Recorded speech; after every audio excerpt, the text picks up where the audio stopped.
Hey, what's going on, guys? Welcome back to another Matchday experience by the Last Wolf blog. I hope you guys are doing really, really well. Tonight, we host AFC Wimbledon at home, back under the lights at Priestfield, and hopefully we can pick up the 3 points. As you know, Gills fans, obviously, we're not in the best of forms at the moment, but tonight will be a great opportunity to get up that table and away from the relegation zone. Obviously, after meeting Josh and Reese on Sunday, we had our thoughts that we were gonna slide that down that table and end up probably getting relegated. These two home games we've got coming up, Wimbledon and Southend Saturday, are absolutely vital in this run-in towards the end of the season. Tonight is a massive game. Hopefully we can pick up 3 points, and hopefully the boys can prove all us fans wrong and they really can get out of it, because we've got the ability. We have got the ability. I think that's why it's so frustrating for Gills fans that we are where we are, because on paper, like I said on the podcast, that we really have got one of the best sides on paper in this division. But this is when the squad can prove that ability in this battle for relegation, because we are in a relegation battle, like we've said, and these two games are certainly vital. So, just going to leave for the ground now. Let's hope we can pick up the points. Let's do this. Right, arrived at the ground now, joined by the one and only Gills in the blood. Prediction tonight, mate? What are you going with? 1-1. I can't be optimistic anymore. I think Reese mentioned in the podcast, if I'm struggling, I think we're doomed, don't we? So, I said in a week, if we lost the culture, we're getting relegated. Unless I see a drastic change tonight, I'm not going to change my mind. It's not getting any better, and as much as I love Adrian penalty, it's no wins in 7, and he looks like he's lost the plot already, unfortunately. So we were saying obviously on the podcast that the run of games are tough.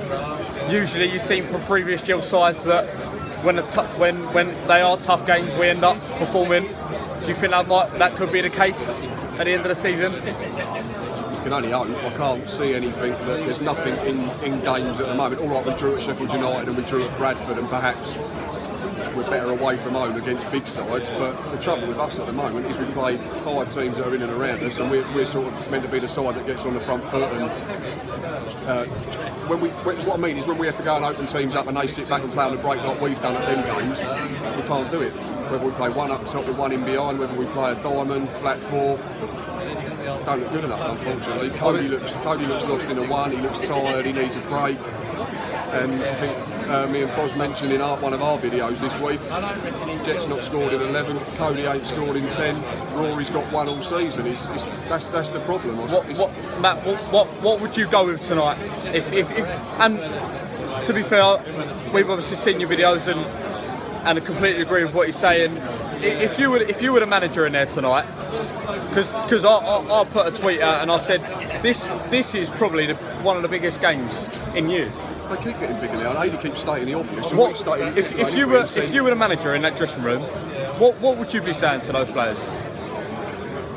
It's got to be pride, isn't it? It's all about pride now. I don't care about ability or anything like that. I think Boz spoke to Josh in the week and said about the team that got relegated at Wickham all them years ago, and even the team that Stimson got us up with in League 2, it was full of non-league footballers, let's be honest. They weren't great footballers. We had a little bit of stardust at that level in terms of like an Andy Barcham or a Simeon Jackson.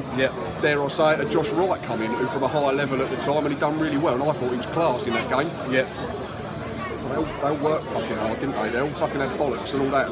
We ain't got none of that at all. They're all on a wage, they're all nice with the ball, and all, dare I say it, like Adi said, tippy-tappy, but there's no one in there. And obviously, no one in there that's got any balls. Breaking news just come out. Ollie Muldoon until the end of the season. What do you make of it? Well, I assume he's playing for free because we've got no budget, so that's jolly decent of him for starters. We just said off air, we watched him in a friendly, didn't we? And I thought he was all right against the Belgian lot. Obviously, they weren't up to much, but the thing that was refreshing from our point of view was he wanted to defend. He wanted to defend at right back, and then anything else was a bonus, which is what we need to do. We need to make ourselves was happy to do a job for the team, wasn't he? And if he can cover a couple of positions, there's no harm in it. I can't see him bid on a great deal of money. No. Well, that's another thing. Apparently, we've got no budget. So why are we not looking at another centre half? I think people bandied about Reece Wabar or whatever the other day went on a free to Bolton, was it? I think. Yeah, he did. He's been looking for a club all season. That's a position we're desperate for, but he's in. We welcome him, and hopefully he'll do well. At least he's fit when he arrives. That's a bonus, I suppose. That is true. Rather than is he? Well, I haven't seen the team lose yet. 'Cause can't get any signal in here. No. So he might be on the bench tonight. He might be starting for all I know, but. Yeah. We're going to have to do what we do with the rest. Should we get Boz involved? Yeah, let's get him involved. Let's get his happy right. face in. Yeah, we'll get his happy face in. Prediction tonight, mate. I want to be positive, but I can't. There's nothing to cling on to, so I would say we're going to lose 2-1, but I hope 2-1 you're going with. What you said about Ollie Muldoon, what do you make of the signing, mate? he looked solid enough. He looked like he wanted to defend. That's all we ask. If you're a defender, defend. You don't need to be playing on front. You don't need to be creative, playing running off the ball. You don't need. It's just defend. That's all we ask. And like I said to Matt just a minute ago, what do you want to see from Gills tonight? What is the main thing you want to see? Just positivity, yeah, some balls. Some balls, yeah. You look back at that team, we had like Gary Richards. He wasn't the most gifted, but he done what he had. We said in the car on the way up, couldn't care how we played, couldn't care less how we played tonight. It's all about 3 points. Couldn't care less if it goes in the referee's arsehole for all I care, or someone's forehead, and they don't know anything about it. Bottom line is we've got to score more than them tonight, any old which way. So we're going to concede, so we need to be scoring. Yeah. Right, cheers, boys. No worries. Cheers, mate. Thank you. Mate. Right, Benno, should we get Benno involved? Nah, mate. We'll get him involved. Right. Come on. How we doing, mate? Good, mate. Right. What's the prediction then? What's your prediction? My prediction? Yeah. I actually went with 2-1 Wimbledon on the podcast. I don't think we're going to win tonight, and I don't think we're going to get out of it. I think Wimbledon have got too many players that are a threat to us. I think Poland's for this. I think Poland there's not much better at this level. I really think he's underrated. Dominic Poland. Yeah. He ruined us for Oldham last season, didn't he? Last season, he tore us a new one. So then they got Andy Bartram. They got plenty of players. Yeah. Tom Elliott. I don't see us having them sort of players to cause them problems. So we ain't got the work ethic. We haven't got at the minute. We haven't got the work ethic in the team. We haven't got no one that's got a bit of bite about them, and we haven't got a consistent goal scorer either. Like I said to Matt, if you were the Gills manager, Benno, what would you be saying to those players? Saying to our players? Yeah. And what would you be saying to get them out of it? And also we mentioned in content that we've pulled out that the message he's putting across is what the fans want to hear, and he's saying that we can't defend to save our lives. Do you think that's good for the players that he's coming out? Yeah, I think personally, I think they need roasting. Like they need. But do you think they need roasting in the media? Yeah, definitely. You think that? Yeah, definitely. Because if they're not going to do it on the pitch and they're not going to listen to what you've got to say behind closed doors, then you've got to air them out in public. Just try and provoke them, get a reaction. Fair enough. Provoke these players. These are the sorts of players that they're quite happy turning up and picking up their pay packet every week, but they don't want to put the work in. They don't want to put the graft in. I mean, bear in mind we have got a couple of them players, but we've not got enough of them. But I think the only person that's turned up consistently all season is Max Ames. Max Ames is the only person I think personally that's turned up every game all season, and tried to really put on performance. The rest of them are just quite happy to slack off. Prediction tonight, Benno? I think we'd be lucky to get nil tonight. Really? Yeah. You don't? Wow. Yeah. Okay. Right, should we go and see if we can find? Right, he's got me a beer. Good lad. Right, let's see who else we can find. I don't know if anyone's in here, to be honest.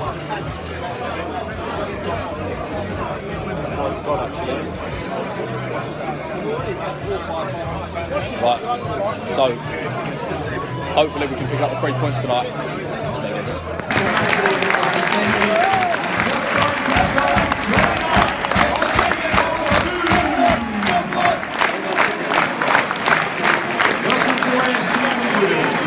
Joined by Reece. What do you make of the team, buddy? Well, it looks like it's, going by the warm-up anyway, it looks like it's going to be 3 at the back. Which means it's probably Martin and Jackson. I'd have preferred Garmston out on the left. It's nice to see Parker get the start. I think he's warranted it.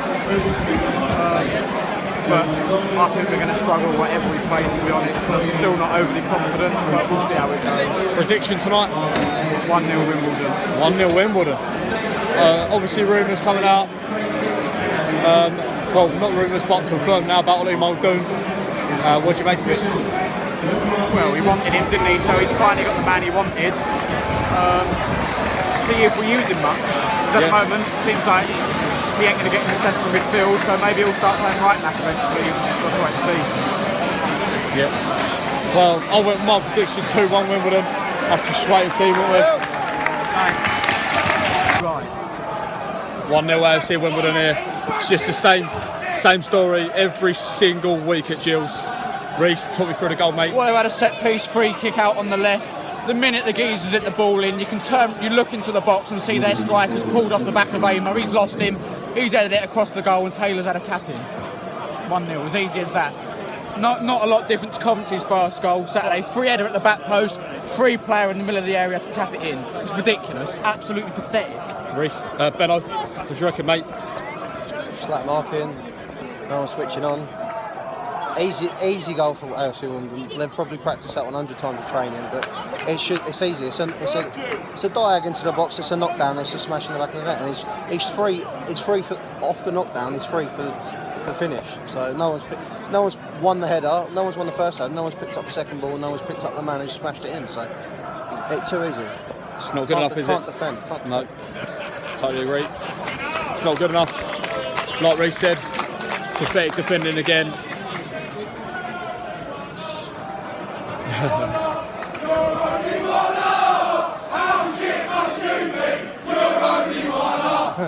Song says it all. A bit of individual brilliance from Bradley Dack makes it 1-1 here at Priestfield. Benno, talk me through the goal. Mate, Bradley Dack, sensational little run into the box. He's come from the right hand side. He's chipped through 2 or 3 Wimbledon players. First bit of individual quality we've seen at Gills in a long time. Reece, talk me through the goal, mate. It's a great goal. Something we've not seen enough from Dacky this season. He's picked the ball up and broken to the box, beat his men, and a really calm finish. Fantastic from Bradley Dack. Fantastic from Bradley Dack. Since he's cut his hair, he's been all right. Goal for Gillingham. 2-1 up, Josh Wright. Fantastic play by Bradley Dack. Picks it up, drives at the Wimbledon defence, lays off to Ryan Jackson, skims it across the floor for Josh Wright to tap out home. 2-1 Gills. Reece, what do you make of that? That's a good goal. That's a good goal. It's a very good goal, but all of a sudden, referees talking to the linesman. Their goalkeeper come running over straight away, complaining. Is he going to disallow it? It's a goal. He's given the goal. It's 2-1 Gills. Fantastic play down the right hand side by Dack Jackson. He's also put the keeper. I can only assume that he thinks Wright's handled it. But no, it was brilliant from Dack again. Jackson's done well just to pick out an area, which luckily Wright was running into unmarked.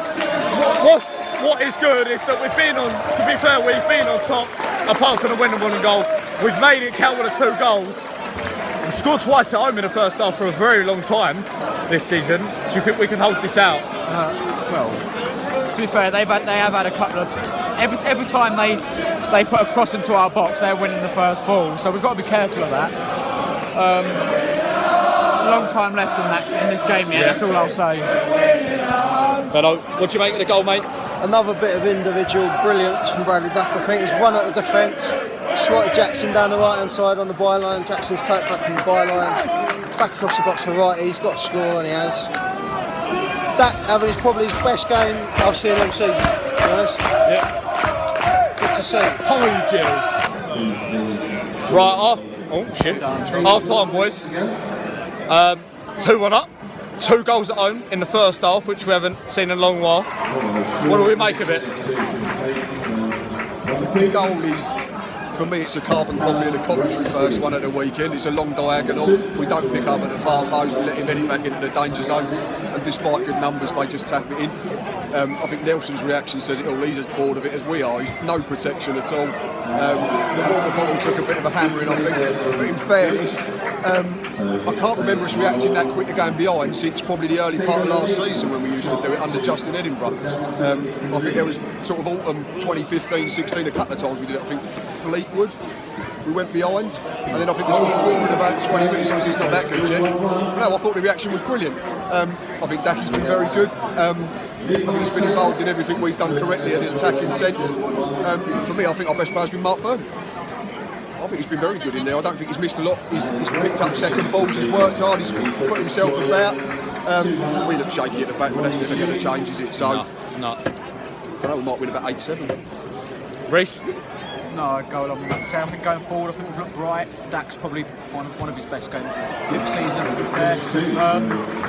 Yeah, we need the next goal to try and give us some breathing space because, like Matt said, I said the same to you when the goal happened, James, that it was a complete replica of Saturday, so they've not learned from that aspect. And since they've put 2 or 3 crosses into our box and they've won the first 1-2. Bartram got him behind Jackson. Jackson switched off for literally a second. Bartram shifted it and put it in. To be fair, I think Nelson made a decent save. I know he's dropped it right in front, but he's had to just put his hands up. And it was decent to see. I think Deji though was trying to jump in and try and get himself in the way before the offside flag went up. But Actually, to be fair, and it's not going to change. obviously you've listened to like our content from the weekend, Matt. We gave some fair criticism to Ryan Jackson. I think he's been pretty alright first half. Apart from that, yeah, he's been alright and he's willing to drive at the fullback, which is nice to see as well. And hopefully, with us winning, everyone's going to be a bit more confident. I know this is Lee Martin's first start since his first We've not start. seen enough of him as he's happened. No. He's done what he's had to do, working back towards his own goal, but I can't remember him running with the ball. I think what I've liked as well is that since we've got the goal, every single tackle has been a Gillingham header, a Gillingham tackle, and this is what we want to see from a Gillingham The side. one over in the corner roadside was Deji flying into one and putting a geezer in the stand. I've got no issue with that at all. We need to see more of it. But we're always going to be defensively shaky. It's not going to change overnight. Prediction for the second half, boys? Think we're going to go and win the game? There's more goals in it. That's my prediction. I think both teams at the back look shaky. It's just a case of making sure we stay in front and score more than them again. Last week we played well for 92 minutes and didn't win the game. It's the next goal. Our biggest problem would be if we drop off. If we start dropping off and getting deep, then we'll encourage it. Elliott's a handful. He's not the best player in the world, but he occupies defenders and we can't handle him. But as they showed that one chance earlier in the first half, all it takes is one ball over the top to get behind us. I said midway through the Simple first as half to that. the 2 I'm sitting with, the amount of times we've been caught out and our centre halves have got caught under the ball and then they've headed it up in the air rather than out is a little bit concerning, but we're winning. So yeah. From the scoreline perspective and attacking wise, it's been good, but we've seen all season what we're like at the back. We've seen it in spells here. I think Gary Wade has just tweeted, bless him, because he likes to kill all our optimism. I think he said that despite the fact that I think Wimbledon have been behind 4 times away from home at half time and they've lost, and then to counter that he said we've been in front 7 times at home and we've only won 1. So there's plenty to do, but it's been alright and fingers crossed 3 points maybe come 9:30ish. Come on, Gills. 2-2 here at Gills. From going from one end, from Rory, 1-on-1, should have buried it. Right down the other end, 10 seconds later, 2-2. Reece, give us your thoughts, mate. Speechless. I honestly do not know what to say. Donnelly should score.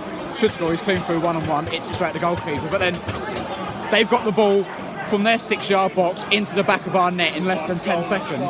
How, at 2-1 up with 20 minutes to play, has that been allowed to happen? It's ridiculous. And now they'll get on the front foot now. They've got the confidence going into the final 20 minutes of this game. Benno, make it a goal, mate. Mate, for one, Rory Donnelly's got to score it. He's gone on his weaker left foot when he's 1-on-1 with a keeper, and it's like open your body up, use your right foot and bend it in the bottom corner. It's not hard. And he's tried to do something he's not good at on his weaker foot. Like just bury it, and then they don't even get the chance to score. If we take that chance, that's game over. But no, we missed a chance, and then 10 seconds later they've scored an equaliser. Just switch off. It's no consistency with Gills at the moment in the performances. Like we play well for one half and we play shit for the second half. It's not good enough.